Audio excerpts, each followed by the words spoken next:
Over 20 years ago, I coined the expression think big, and it's been a part of my life ever since. It's also come true. I became an even bigger success after I said it than I was before. And that's one reason I think it's an important way to think. It obviously works, and that's what I'm going to talk about today. What I said exactly in my first book, The Art of the Deal, is as follows. I like thinking big. I always have. To me, it's very simple. If you're going to be thinking anyway, you might as well think big. That book was a bestseller, and it's considered a business classic at this point. But I never thought those words would become bestsellers in their own right. It's an interesting point that I'm famous for two very short statements. Think big and you're fired. But let's stick to the first one for today. And I'd suggest strongly that you pay attention so that you won't have to hear the second one. Thinking big starts with the details and grows from there. Because I'm a builder, I'm very aware of the importance of having a good foundation. You can't take chances in construction. You can't be haphazard and say, well, maybe this will work, maybe it won't, so let's try it and find out. Because a lot of people will be at risk. I have to know if something will work or not. Every inch has to be accounted for. In other words, thinking big starts with being thorough. So number one, be thorough. Don't count on happenstance to get you anywhere because it won't.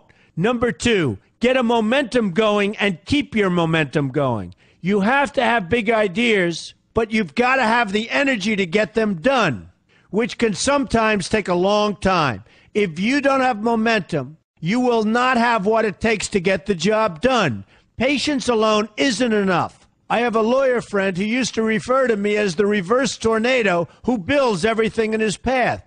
I always like that because it implies a lot of energy and a lot of momentum.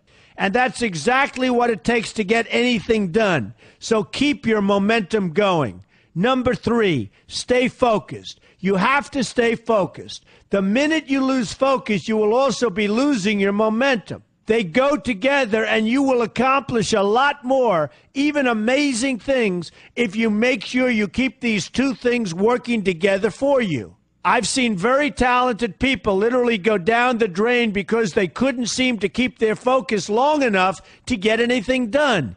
In this day of multitasking, that can be a real challenge, but it's absolutely necessary. Ask yourself this question: what should I be thinking about right now? That simple question can restore your focus in no time at all. And your answer right now should be listening to Donald Trump. Number four, look at the solution, not the problem. This is very important if you ever want to learn to think big. And here's why. No matter what you do, you're bound to run into problems. It's just part of life, a part of business, a part of anything worth doing. If you let the problems get in your way, they'll become bigger than your idea was to begin with, and you will be a wipeout. No matter how bad things look, keep your focus on the solution, and you will be surprised how things can work out, and work out properly. One way I do this is to ask myself when confronting a possible problem, is this a blip or is this a catastrophe? A catastrophe is something like an earthquake, a tsunami, a war, and so forth, and a blip is everything else. Right away, you'll have the right perspective, and your equilibrium will be restored. So keep your focus on the solution. Number five, see opportunity for what it is, an opportunity. For example, why are you listening to me today? Curiosity? You like me? You don't like me? You want to learn? You have nothing else to do? You want to hear me tell you you're fired? I hope not, but whatever your reasons might be, they've brought you to a good place to get involved and to learn, and that's an opportunity right there. People think that because I'm rich and famous that I know everything. I know a lot, but one thing I know is that I don't know everything. So I ask myself this question every day. What can I learn today that I didn't know before? And you know what?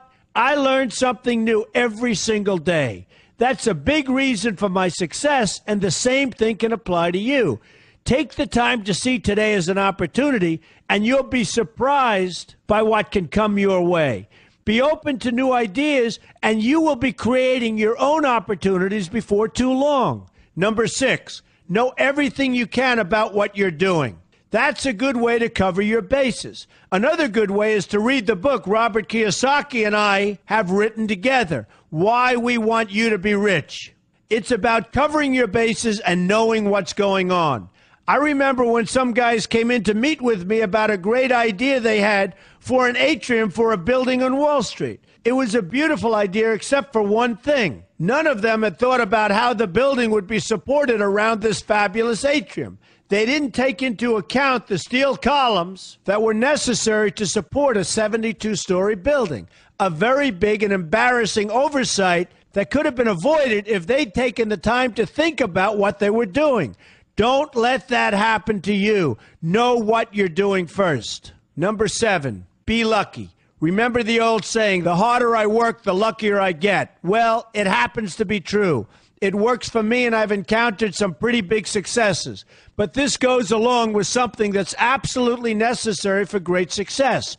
Be passionate. You have to love what you're doing if you want to be successful at it. My father told me that it's absolutely true. I might work 7 days a week, but it doesn't seem like work to me because I love what I'm doing. If you don't like what you're doing, find something else to do, or do it part-time until you can find something full-time. You will never be successful, happy, or healthy unless you're doing what you love to do. That's just the way it is. So give it some thought. In fact, give it a lot of thought. For example, if you're feeling frustrated, there are 2 ways to look at the situation. Frustration can mean that maybe you're expecting too much, or it can be an indication that you know you should be or could be doing more. Use frustration as a motivator. Use it to get where you want to go instead of staying where you don't want to be. But above all, be passionate. That's the fast track to success, no matter what your interests are. Number 8, see yourself as victorious. That can zap negativity immediately and put a positive spin on problems. I've gotten to the point where I see problems as challenges that I'll enjoy meeting and dealing with.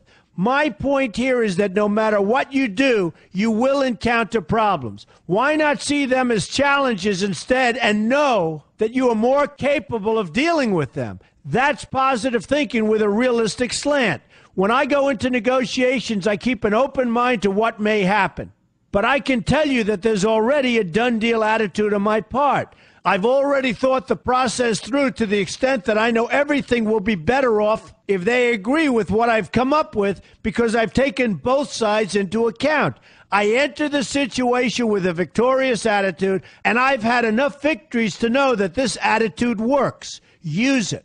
Number 9, be smart. Know that you have something unique to offer because you do use the tools that are provided for you and remain open to new ideas. That's being smart. That's also where innovation comes from. Being smart means you know how to use what you've got. That doesn't mean there's nothing left to learn, but it means that you will have the ability to learn and move forward with success. And success is very important. Success is what you want. Just be successful. Believe me, you'll be happier. I know people who have had very few real advantages in life, and yet they've managed to become giant successes. They figured out how to use what they had, not to dwell on what they didn't have. I'm convinced that everyone has something useful to offer, and if you apply yourself diligently, you'll find that you have what it takes to succeed, and you're going to be a lot happier for it. Number 10, above all, never give up. Never, never, never give up. The only time you will be a failure is if you quit trying. Only losers quit. The biggest losers in the world are quitters. Winners keep on going. So whatever you do, never give up. My father always used to harp, never give up, son, never give up. Don't ever quit. I never want to see you give up or quit. Well, my father was a smart guy, and I listened to him. And remember, think big. A good way to start is to read our new book, Why We Want You to Be Rich. 2 men, 1 message. There's a lot of great advice in there for you, and I expect you to pay attention. You're going to do fantastically well. You're going to be a winner, and I'm going to see you in the winner's circle.